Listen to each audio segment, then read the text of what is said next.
Olá pessoal, bom dia. Vamos ter um papo aqui sobre Power Manager e vamos falar do Motorola Moto G2 Power Manager em curto.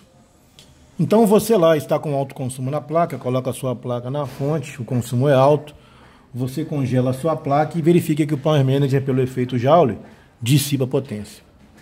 Aí você, instintivamente, troca o Power Manager e coloca um Power Manager novo e o curto continua.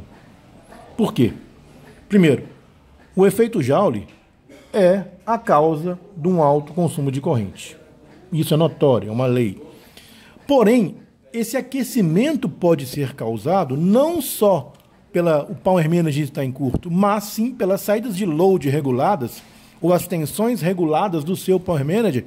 Os componentes que filtram essa corrente e essa tensão, os indutores, os filtros EMIs, os capacitores em paralelo com aquele banco de capacitor, um desses capacitores em curto, ou até mesmo um dos CIs que essas linhas alimentam, ou seja, nós temos várias tensões reguladas nas saídas.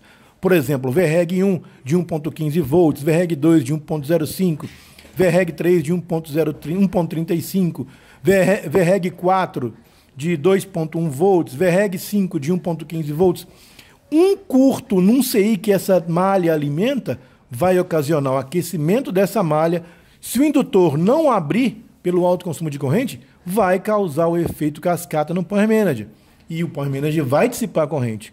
Então, muita atenção no efeito Joule, na dissipação térmica. Muitas vezes não é o componente que apresenta o descongelamento ou indica na câmara térmica. Às vezes, uma saída de tensão regulada lá, um capacitor de filtro na saída em curto, vai ocasionar o efeito em cascata. Então, fique muito atento nisso. Então, fez a dissipação térmica, constatou que é o Power Manager, pegue o multímetro, tire o Power Manager se for o caso e verifique com o ohmímetro as linhas em paralelo dessas alimentações. Então você vai colocar na escala de 2K ohms, colocar o multímetro aqui, ó, negativo, positivo. A resistência não pode ser igual ou próxima a zero.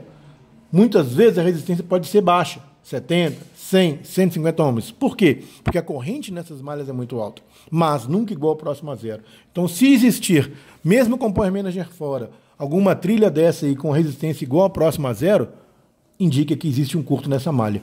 Aí você pode tirar um indutor em série com a saída para isolar. Ou até mesmo você pode fazer com o Power Manager no lugar. Você pode desligar a alimentação e medir as saídas. Se aqui tiver em curto no capacitor C1209, eu vou tirar um indutor aqui L1202 e um resistor 1202. Eu vou isolar a malha da saída regulada com a alimentação. E eu vejo se o curto continua. Se o curto continuar, está daqui para frente. Se o curto não continuar, está do Power Manager para trás. Então é uma dica bem interessante, bem fácil de você não cair nessa surpresa desagradável de perder tempo. Trocar o Power Manager e não resolver o seu problema. Ok? Grande abraço.